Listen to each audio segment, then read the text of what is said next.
It was a quiet Saturday afternoon when the phone rang, slicing through the stillness of my small countryside home like a knife through silk. And as I reached for the receiver, I had no idea that within seconds my life would unravel in ways I could never have prepared for. "Is this Mr. Jonathan Reed?" came the uncertain voice of a woman I didn't recognize, trembling with urgency and fear. And as I confirmed, she took a long breath and said something that made my blood run cold. "I think your wife is in danger. She's not who you think she is." My heart slammed against my ribs as I stood frozen, phone pressed against my ear, mouth dry, and for a moment I wondered if this was a prank. But the tone in her voice was too real, too desperate, to be anything less than sincere. "I work at Crestwood Psychiatric Hospital," she continued, barely keeping her voice steady. "And a patient named Amelia Reed, escaped last night. She's unstable. We believe she may be heading back to you, and we fear she might harm herself. Or someone else." The room tilted as her words sank in. Amelia? My Amelia? My wife was away on a spa retreat with her friends in Maine, wasn't she? I had spoken to her just the night before. She sounded calm, relaxed, even cheerful. "There must be some mistake," I said weakly, my mind racing to make sense of this twisted puzzle.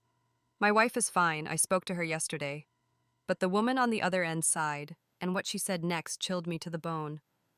"Sir, I don't know who you spoke to, but Amelia has been under our care for the last 8 months after a breakdown. She was institutionalized after the tragic incident with your daughter, Sophie."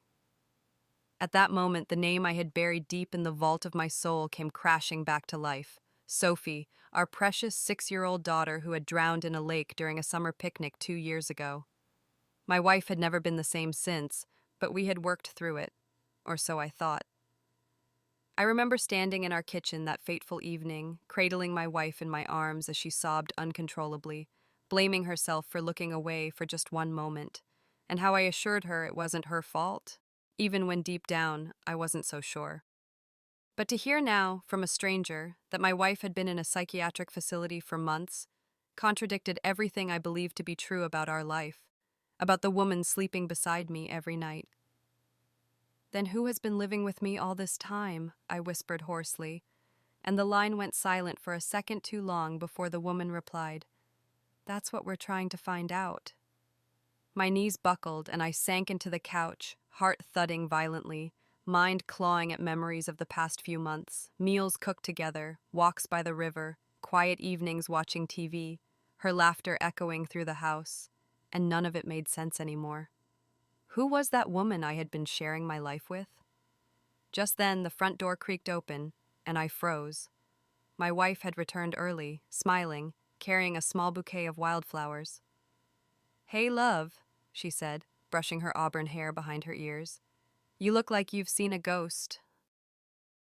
I stared at her, every detail of her face now suspect, my thoughts spiraling. Her eyes, once so familiar, now seemed to be hiding something. Who are you?" I finally choked out, and her smile faltered, confusion flashing across her face. "Jonathan, what's wrong?" she asked, stepping closer, but I recoiled. "You're not Amelia," I said, voice trembling. "At least not the one I married." A flicker of something, fear, panic, passed through her expression before she quickly composed herself. "You're scaring me, John," she said softly, but the calmness in her voice only deepened the pit in my stomach. I didn't know what to do. Confront her, run, call the police? Instead, I reached for my phone, but she lunged forward and knocked it from my hand, her demeanor shifting instantly from sweet concern to icy aggression. "You talked to them, didn't you?" she hissed, her voice no longer the warm, familiar tone I had known, but something darker, raw, unstable. "They're lying to you. They want to take me back. They don't understand us, John. They never did." I backed away, stumbling over the edge of the coffee table, my pulse hammering in my ears as she advanced slowly. "You're not well," I managed to say, inching toward the hallway where I kept my spare phone in the drawer. "Please, just let me call someone." But she shook her head, her eyes wild now. "I won't go back there," she said, tears brimming in her eyes. "They locked me away like a criminal. You don't know what they did to me. I escaped for you." At that moment, I saw something glint in her hand, a small kitchen knife, trembling slightly in her grip. "Amelia, please," I said, forcing calm into my voice. "Put the knife down. We'll figure this out." But the mention of her name only made her flinch. "Don't call me that," she snapped. "That's not who I am anymore." And in that fractured second, I realized the truth. Maybe she was Amelia, but not the version of her I remembered, not the woman I had built a life with. This was a broken shard of that person, twisted by trauma and buried pain.